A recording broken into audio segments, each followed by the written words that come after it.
Bonjour, bonsoir chers amis internautes, chers amis abonnés de ma chaîne YouTube.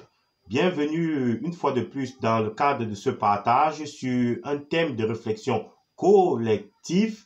Et la rencontre d'aujourd'hui, alors du moins le thème d'aujourd'hui, je l'ai intitulé « Voici pourquoi le cas Messanga du professeur Messanga Nyamding ne doit pas distraire le peuple camerounais ». Je répète, voici pourquoi le cas du professeur Messanga Nyamding ne doit pas distraire le peuple camerounais.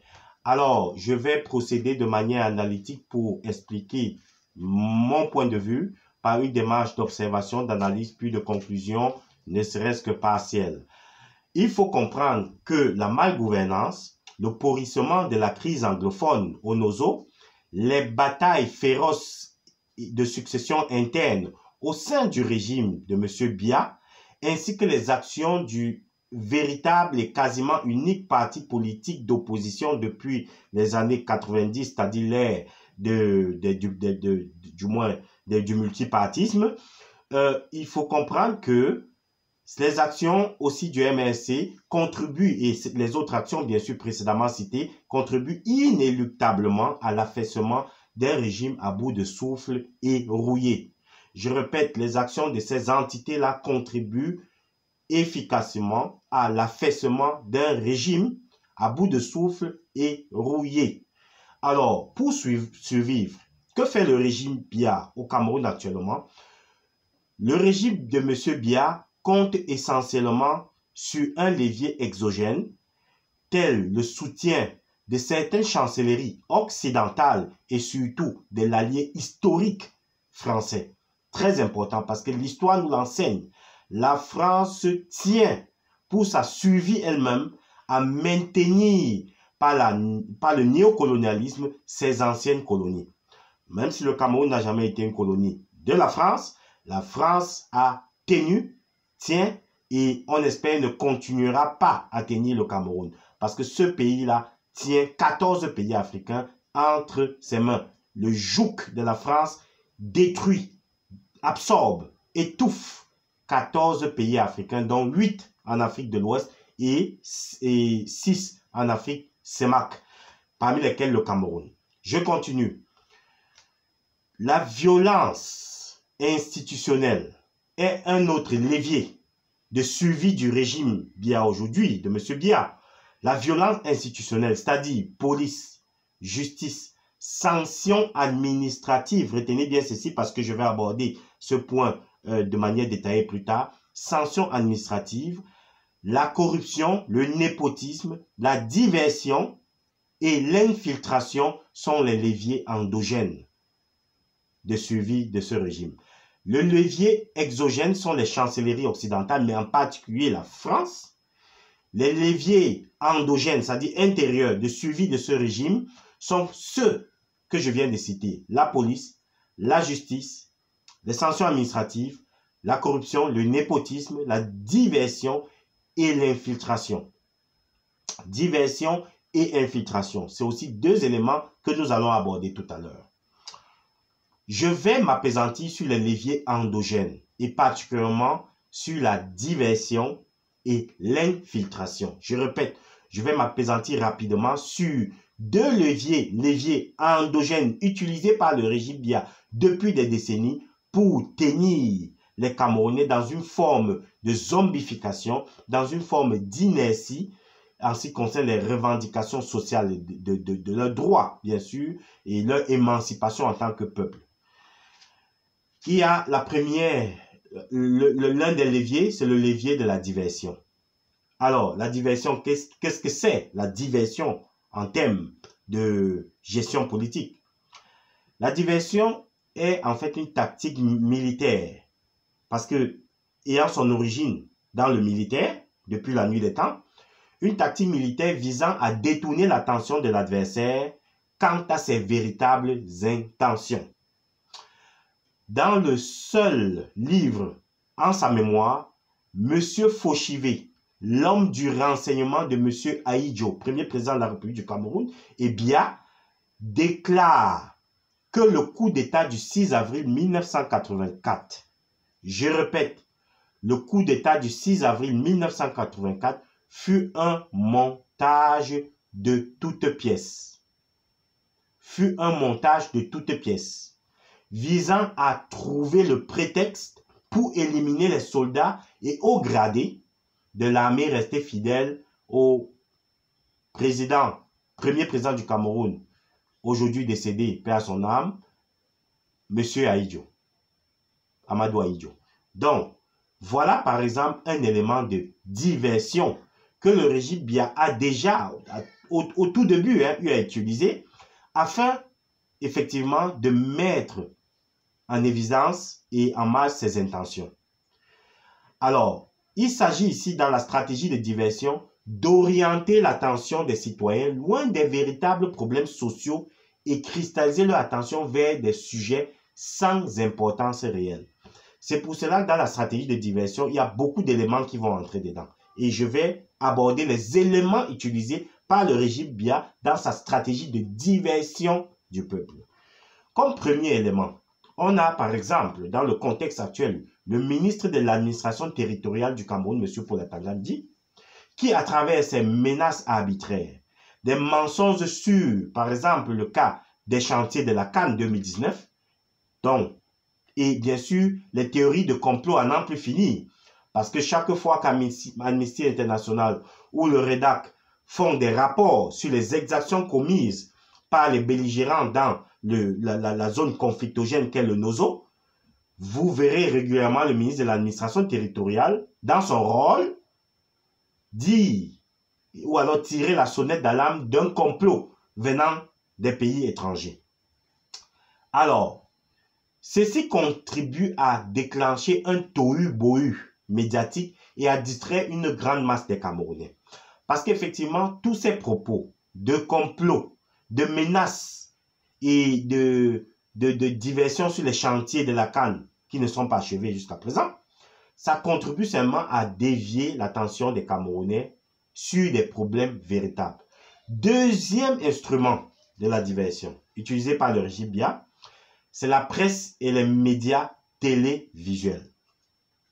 Le ministre de l'administration territoriale est assisté dans cette tâche par une presse à gages et des chaînes de télévision telles que, je prends un exemple d'une chaîne où j'ai été panéliste pendant plusieurs temps, et toutefois, je remercie cette chaîne d'avoir été panéliste parce que mon rôle, c'était de dénoncer les tares et la malfaisance du régime en place. C'est Afrique Média TV et une autre chaîne nommée Vision 4. Des médias qui offrent un plateau à des hommes et femmes économiquement fragiles. Je répète, économiquement fragiles parce que souffrant pour l'écrasante majorité des conséquences de la malgouvernance de leur employeur, que sont de leur employeur. Et les conséquences sont le chômage rampant et galopant, ainsi que le manque d'accès aux soins médicaux décents. Donc, vous verrez effectivement sur ces deux médias particulièrement, utilisés savamment par le régime Biya pour véhiculer une diversion, des mensonges à n'en plus finir, des complots de théories à n'en plus finir, que la majorité écrasante des panélistes, et même ceux dont on soupçonne les moins, sont des personnes en fait socialement précaires, fragilisées, économiquement fragilisées, qui manquent d'emploi et qui sont obligés pour survivre parce qu'ils savent brailler, parce qu'ils savent crier, et comme le Camerounais sait en majorité crier, alors détourner l'attention de la population sur des faits réels.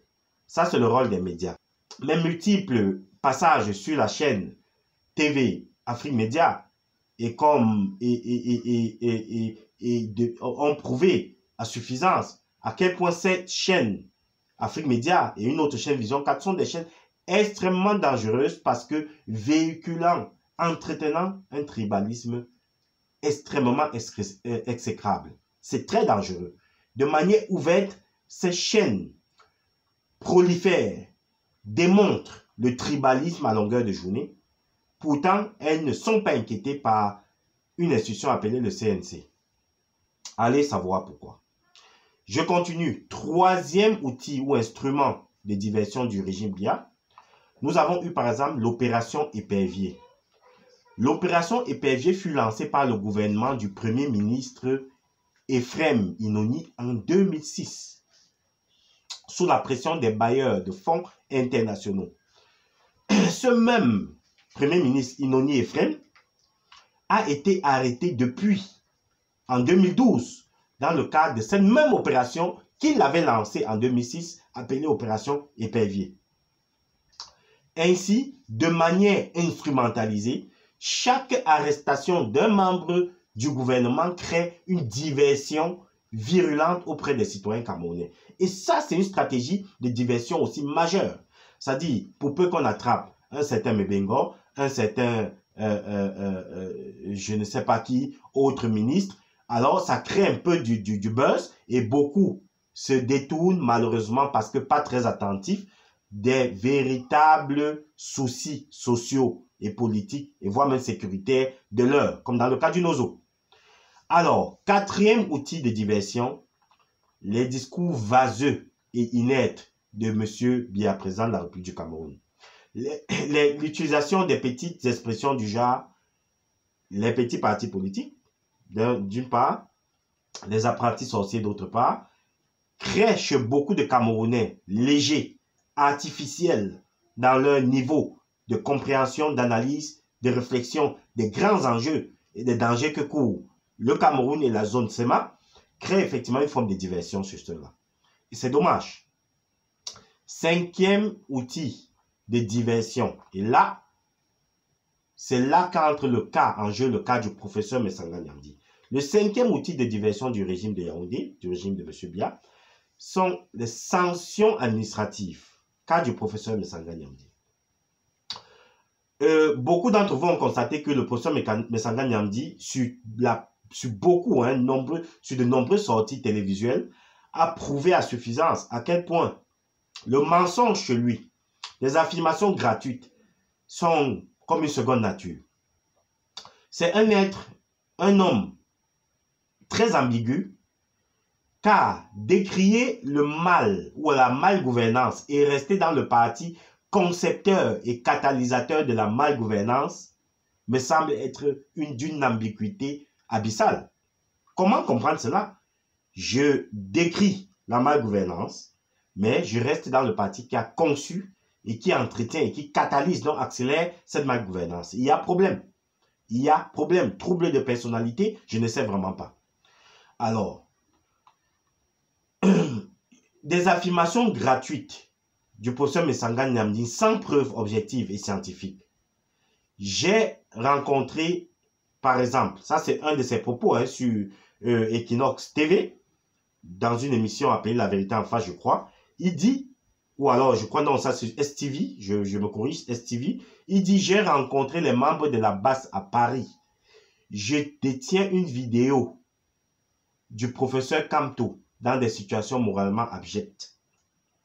Il dit d'une part sur STV qu'il a rencontré les membres de la BAS, Brigade Anti-Sardina à Paris, lesquels on ne sait pas puisque bien après, les mêmes membres et leaders de la BAS ont démenti totalement, un mensonge éhonté. Alors la dernière fois qu'on vous recevait sur ce plateau, vous envisagiez, vous prépariez justement un voyage pour l'Europe, à l'effet de rencontrer les membres, vous nous avez dit, de la brigade anti-sardinard installée justement dans la diaspora. Les avez-vous rencontrés? Qu'est-ce qui a été dit? Est-ce qu'ils envisagent de participer au dialogue convoqué par le président de la République? Oui, avec plus de précision, rencontrer la diaspora et parmi eux, les membres de cette brigade que moi j'appelle plutôt le mouvement extrémiste politique camerounais, parce qu'en réalité j'y suis allé, je me suis rendu successivement en Belgique, en Angleterre, en Allemagne, en France et en Suisse.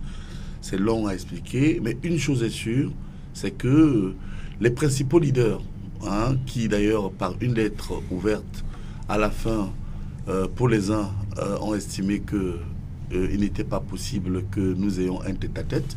D'ailleurs, un de vos confrères, M. Moafou, a même demandé que nous puissions nous rencontrer solennellement à la télévision. Malheureusement, avec la trouille et certains engagements très poussés, ont amené à la fois ces leaders à m'envoyer pratiquement tous ceux qui sont avec eux. Parce que je veux vous avouer quelque chose, je peux vous donner quelques noms de personnes comme Tabdola, Tabouda ou bien d'autres encore que je peux citer, qui sont courageusement venus me dire, professeur, nous venons vers vous. En réalité, elle est complètement diluée dans une implosion. Parce que, quand vous lisez d'ailleurs la lettre qu'ils m'ont adressée, du moins quelques leaders, ils n'ont pas été suivis par 80% des Camerounais de ce groupement politique qui sont venus me rencontrer. Je peux vous dire que ça a été un succès. Toutes les tendances et tous les courants m'ont rencontré. Dieu merci, je suis venu au moins avec des propositions venant de la diaspora, toutes tendances confondues. Deuxièmement, il déclare posséder et détenir une vidéo qui montre le professeur et président du mouvement pour la renaissance du Cameroun, Maurice Kamto, dans des situations abjectes. Depuis, jamais de vidéo, aucune preuve, simplement du bavardage. Et ça, cette affirmation, dernière affirmation, il l'a fait, le professeur Messanga Niamdi l'a fait sur le plateau d'Afrique Média. Portez-moi plainte. Je vais vous montrer la vidéo. Attendez une parenthèse. Portez ma plainte. Je vais vous montrer une vidéo où le ministre Kamto est nu en relation sexuelle avec un garçon. Et tenez-vous tranquille, ce garçon vit. Eh bien. Je vous le dis, portez-moi plainte parce que nous sommes en pleine campagne. Et vous allez voir que moi, ça me fait vomir parce que ce garçon est venu se plaindre. Ateba Yene et moi avons mené une campagne éthique. Lorsqu'il est venu me voir, parce que je suis l'ami d'Ateba Yene, je vous dis que le ministre Kamto est nu. Professeur, portez-moi plainte. Vous allez à présent, permettre. Vous allez à présent. Les Camerounais vont voir qui est Kamto. Oui, vous allez à présent permettre au docteur Ngono de c'était une parenthèse. Hein. Cette accusation, s'il vous plaît. Oui, portez-moi plainte. Vous allez voir, s'il vous plaît. Oui, s'il vous plaît. Oui. Alors, déclarer dans un amphi universitaire que certains ministres sont pédés et homosexuels et que certains dignitaires du régime veulent sa mort. Voilà des propos pareils. Pourtant, sachons une chose, nous connaissons la nature de ce régime. Pour peu que vous soyez en désaccord avec ce régime étant dans la maison, et même étant hors de la maison, si vous êtes vraiment nuisible et que vous dénoncez trop de vérité, on va vous aiguiller par de multiples méthodes. Les empoisonnements, tout ce qui est possible. L'histoire du Cameroun nous enseigne.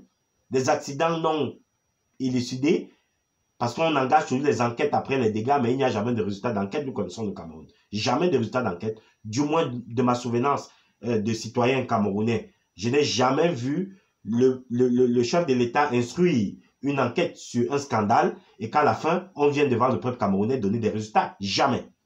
Donc, quand le professeur Messanga Niamdi dénonce que le secrétaire général de la présidence de la République, M. Ngongo, est ceci, les ministres sont des PD, tout ça, homosexuels. Mais pourtant, après toutes ces dénonciations, ce Messanga Niamdi jouit d'une liberté de se mouvoir qui ne colle pas avec la nature méphistophélique, je répète, méphistophélique, du régime que nous observons et connaissons tous. Je prends le cas d'un certain Gilbert Baoula, fils supposé de M. Paul Biya. Fils supposé de M. Paul Biya. Il a été embastillé parce que, disant un certain nombre de choses, avec des soi-disant preuves, des papiers qu'il balançait, brandissait, ça et là. Mais il a été embastillé. Aujourd'hui, on ne parle plus de lui quasiment. Donc, que le professeur Messanga Niamdi dénonce ces atrocités, ces actes d'une perversité abjecte et exécrable de la part de certains ministres et de la part de M. Ngongo, et que rien ne lui arrive, vraiment, sachez une chose, il y a anguille sur roche. Parce que une sanction administrative comme le fait de l'avoir déporté vers Garoua, vers la ville de Garoua, j'ai dit ce n'est que de la diversion, de la pure diversion de ce régime. Je dis bien de la pure diversion. Je pense pour ma part que le professeur Messanga Niamdi joue parfaitement le jeu de la diversion. Et ne soyez pas surpris. Et ça, c'est ma conclusion partielle. Ne soyez pas surpris qu'il appelle le peuple camerounais demain à se rallier au fils de M. Paul Biya, à l'un de ses fils, du moins celui qu'on connaît de M. Paul Biya, pour faire barrage, soi-disant, aux créatures de ce dernier qui attendent leur tour dans ce qui a lieu d'appeler la prochaine grande nuit des longs couteaux. Parce que Messanga Niamdi viendra un jour vous dire, tout ce gouvernement, tous ces gens que Biya a créés, ces créatures sont extrêmement si dangereux qu'il serait bon pour sauver le Cameroun de vous allier et de soutenir le projet de Franck Biya comme président de la République du Cameroun. C'est comme ça que ces gens fonctionnent. C'est de la diversion pure. Ils jouent un rôle bien précis. Soyons vigilants, chers Camerounais. Ne tombons pas dans la diversion, dans la perte de temps. Focalisons-nous sur l'essentiel. Un régime qui ne connaît pas ce qu'on appelle la reddition des comptes, ce que j'ai toujours eu à affirmer sur Afrique Média TV lorsque je passais. La reddition des comptes est le devoir de tout pouvoir politique qui est là pour servir les citoyens dans la cité. Et au Cameroun, comme dans la majeure partie des États de la zone CEMAC, il n'y a pas de reddition de comptes. Ceux qui dirigent se prennent pour des demi-dieux, voire des dieux. D'où la nécessité pour les peuples qui comprennent l'enjeu et les dangers qui nous guettent de passer à la revendication massive dans les rues, quels que soient les modèles qu'il faudra choisir. Il faut amener les dirigeants à rendre compte de tous les actes posés, de tous les détournements connus. C'est très important. Donc, c'était mon point de vue concernant le cas Messanga, du professeur Messanga Nyamdi. Je vous remercie pour votre attention. Bonne journée ou bonne soirée en fonction de votre lieu géographique. Et à prochainement pour une nouvelle observation, un nouveau thème d'analyse et bien sûr de partage. Merci, bye bye.